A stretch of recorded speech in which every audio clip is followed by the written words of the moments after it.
This is for the person who feels like they're doing everything right, but getting it all wrong. You make your salah. You try to be a good person.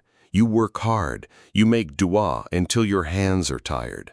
But the doors of your rizq, your provision, feel sealed shut.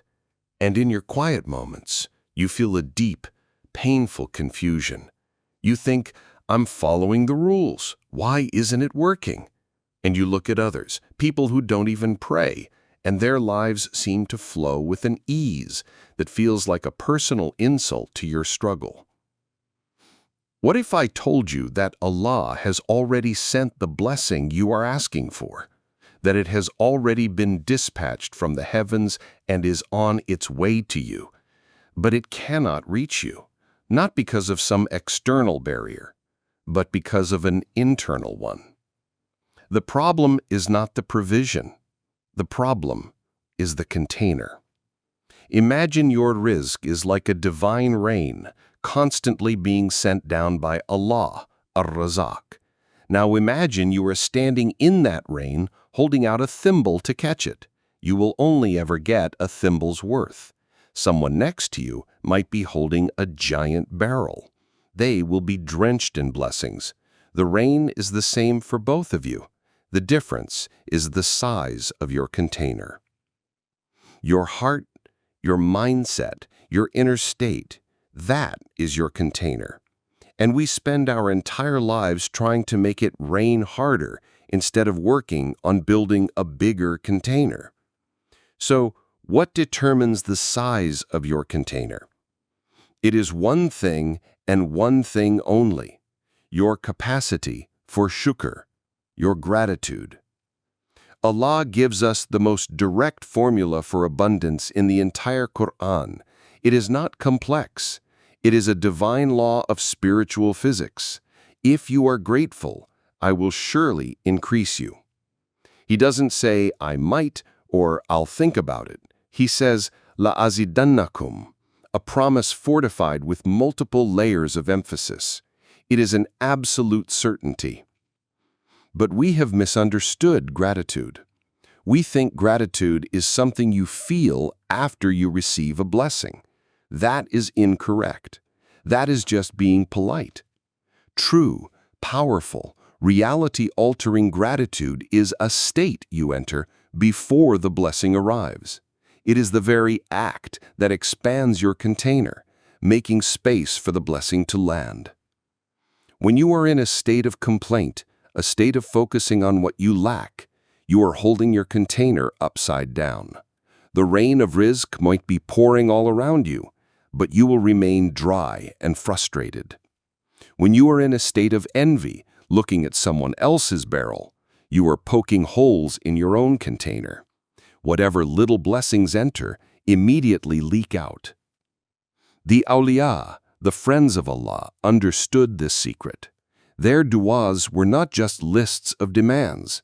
Their du'as were acts of gratitude for things they hadn't even received yet. They would thank Allah for the solution while they were still in the middle of the problem. Why?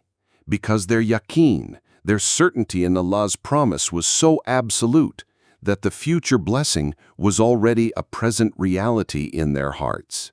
They were living from the end. They had built a container so vast that Allah filled it to overflowing. This is why Shaitan's primary weapon against your rizq is not to make you sin in big ways, but to make you ungrateful in small ways.